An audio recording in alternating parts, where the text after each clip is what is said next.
नई दिल्ली में AFAI राष्ट्रीय सम्मेलन और भारतीय जलवायु नेता पुरस्कार 2025 का सफल आयोजन हुआ। इसमें उद्योग, सरकार और वित्तीय संस्थानों के बड़े नेता शामिल हुए। सम्मेलन में हरित निवेश, ऋण सहयोग और बैटरी सेवा जैसी नई तकनीकों पर चर्चा हुई। विशेषज्ञों ने जलवायु परिवर्तन से निपटने और टिकाऊ विकास को बढ़ावा देने के लिए उपायों पर अपने विचार साझा किए।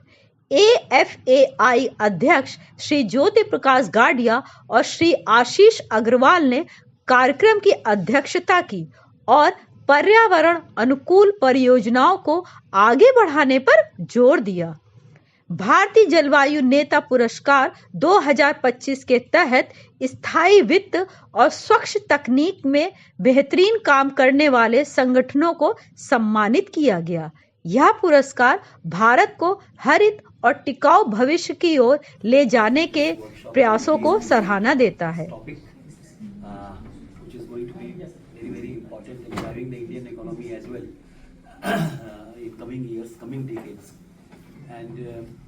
I hope that on the conclusion of this workshop, there would be solutions which will be emerging to support the financing of energy transition and also the objective of government of.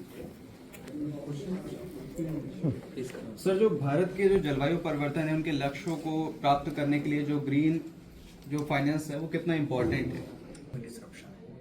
नया value chain लगेगा, इसलिए उस स्थिति में finance जो है वो हर एक स्टेप पर, जैसे स्टेशन की तरह समझिए, हर एक स्टेशन पर फाइनेंस की आवश्यकता होगी। यह फाइनेंस किस प्रकार से कम दर पर, कम इंटरेस्ट रेट पर आसानी से सुलभ हो सके, उसके बाद ही जो है ये ट्रांजिशन का सबसे बड़ा इनेबलर आप समझ लें वो ग्रीन फाइनेंस है। सर, भारत को जो जलवायु परिवर्तन से जो जुड़े सबसे जोखिम के पहलू क्या होंगे जो ग्रीन फाइनेंस को इफेक्ट करेंगे? नहीं, जो टारगेट्स जो हम लोगों ने बनाए हैं वे बड़े ही एस्पिरेशनल टारगेट्स हैं और कई क्षेत्रों में, जैसे इलेक्ट्रिक मोबिलिटी लीजिए, यहाँ पर केवल भारत यह नहीं चाहता कि हम केवल EV यूजिंग नेशन बने, हम यह भी चाहते हैं कि हम दुनिया का मैन्युफैक्चरिंग हब बने। अब उस स्थिति में आपका एस्पिरेशन और भी ज़्यादा है। उस तरह का हम एस्पिरेशन रखते हैं तो नेचुरली जो एफर्ट है, जो कमेंसुरेट एफर्ट है, वो फाइनेंस की तरफ से और भी ज़्यादा होना चाहिए। जैसा कि आपने सुना अभी कि केवल यह सरकार के पैसे से, टैक्स पेयर के पैसे से संभव नहीं है। इसके लिए तमाम तरह के ब्लेंडेड फिनांस, PPP मॉडल्स, सारे मॉडल्स को लेकर के आना पड़ेगा, तभी इस चीज़ को हम आगे दिशा दे सकते हैं। सर, नेट जीरो को 2070 तक हम कैसे अचीव कर पाएंगे? इसका रोड मैप क्या है आप लोगों का? और जो कार्बन एमिशन है उसको कम कैसे किया जा सकता है? इसके लिए क्या चैलेंजेस है? नहीं, 2070 तक जो हमने टारगेट रखा है, जो माननीय प्रधानमंत्री जी ने जो कहा है, उसको अचीव करने के लिए जैसा हमने बताया कि जो इसमें सारे लोग जो मंत्रालय इन्वॉल्व हैं, सबों ने अपने छोटे छोटे जो हैं वो बना रखे हैं, रोड मैप्स बना रखे हैं और उनको इंटीग्रेट करके ये भी बनाया जा रहा है कि कैसे इसको अचीव किया जाएगा। क्योंकि हर एक चीज़ केवल 2070 में नहीं दिखना है, एक उसके माइलस्टोन्स भी होने चाहिए कि 5 वर्ष के बाद हम कहाँ तक पहुँचेंगे, 10 वर्षों के बाद हम कहाँ तक पहुँचेंगे। इस प्रकार से एक माइलस्टोन दिखना चाहिए। वो पूरे का पूरा वो जो ट्रांजिशन है वो होते हुए होना चाहिए, दिखता चाहिए। इसलिए उसके लिए, और जो जैसा बताया आपने पूछा कि कई सारे उसके पूरा एक इकोसिस्टम है, हर एक चीज़ का एक पूरा का पूरा इकोसिस्टम आपको ग्रो कराना पड़ेगा। जैसे आप गाड़ियों की बात है तो उसके लिए मैन्युफैक्चरर इंपॉर्टेंट है, डिमांड होना चाहिए, स्टैंडर्ड स्पेसिफिकेशंस होने चाहिए, फाइनेंसिंग होनी चाहिए, रेगुलेटरी और पॉलिसी पर्सपेक्टिव होना चाहिए। पूरा का पूरा कंप्लीट इकोसिस्टम उसके लिए खड़ा होना चाहिए। इसके लिए फाइनेंस, जैसा हमने बताया, हर जगह पर वो इम्पोर्टेंट है। तो फाइनेंस के सपोर्ट के साथ और जो कमिटमेंट है, जो हमारा पॉलिटिकल विल है, इन चीज़ों के साथ निश्चित ही हम समझते हैं कि इसको हम अचीव कर लेंगे।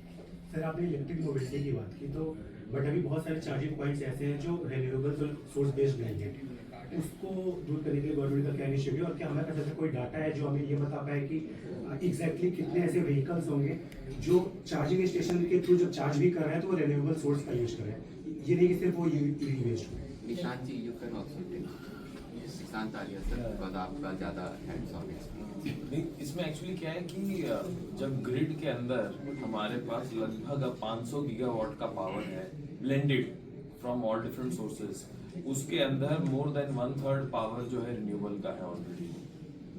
तो ऑलरेडी जो पावर यूज किया जा रहा है चार्जर्स के अंदर वो 1/3 रिन्यूएबल है। बट डेफिनेटली जैसे आगे बढ़ती जा रही है गवर्नमेंट, तो उसके अंदर ओपन एक्सेस का पर्सपेक्टिव आ रहा है जगह जगह पे, एनर्जी स्टोरेज का आ रहा है। बिकॉज कई रिन्यूएबल सोर्सेज होते हैं जो कि रात को अच्छा प्रोड्यूस करते हैं, कई अच्छे होते हैं जो कि दिन में अच्छा प्रोड्यूस करते हैं। तो इसलिए राउंड द क्लॉक पावर चाहिए हर जगह पे। तो राउंड द क्लॉक पावर के लिए जो गवर्नमेंट का टारगेट है 500 गीगावाट का इस डेकेड के एंड तक 2030 का, उसके बेस पे काफी बड़ा चेंज होगा और डेफिनेटली हम ऑलमोस्ट 50% के पास पहुंच जाएंगे। बट जब ईवी की बात करते हैं 2030 तक, पर जब ईवी की बात करते हैं तो जो ओपन एक्सेस और अलग अलग पॉलिसीज आ रही हैं उसके बेस पे काफी फास्ट ट्रांजिशन होगा। बिकॉज ईवी एक बहुत बड़ा कंज्यूमर होगा पावर का, और वो रिन्यूएबल पावर जो ग्रिड में जाती है उसकी स्टेबिलिटी ही बढ़ाएगा।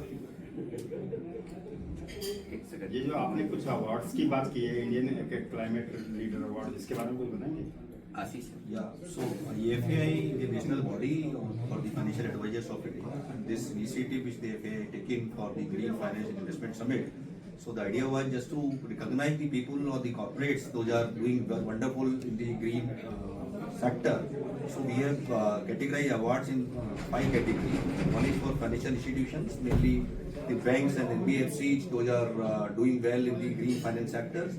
Then we have categorized the another sector which is investor, because private equity and VC funds are very very important, because they are coming early in the any company or any organization for the growth of the organization, for they are taking risk also. So they will be the another category of the award winner.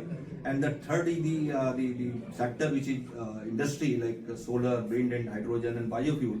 So these companies which are doing very well in the sector and they have demonstrated their performance, so they will be the winner of the awards. So and this is third category, and the fourth category the company which are in EV sector actually. So EV is one of the core area for the growth of the logistic system in the future or transportation.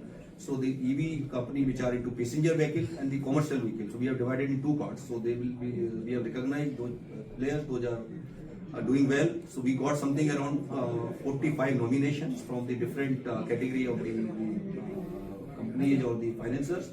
Out of that, we are announcing 12 awards today in these categories. And we would like to congratulate to all of them who are the winner. But those are not the winner, they are doing well. Maybe next year they can get the award.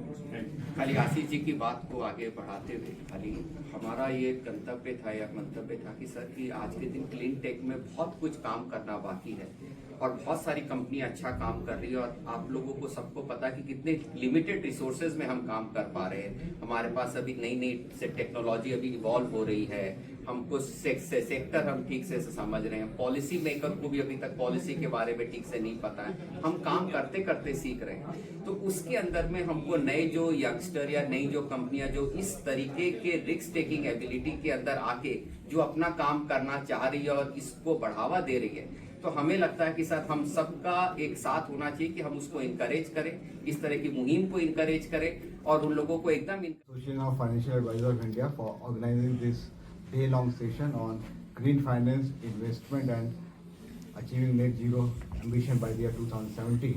I hope that deliberation in this day-long conference will prepare a practical roadmap for achieving our ambition of becoming net zero by the year 2070, and various facets of green finance and the investment would also be deliberated, because we have to provide customized solution to the requirement of the developers. That also this aspect would be deliberated. My best wishes for Association of Financial Advisors of India.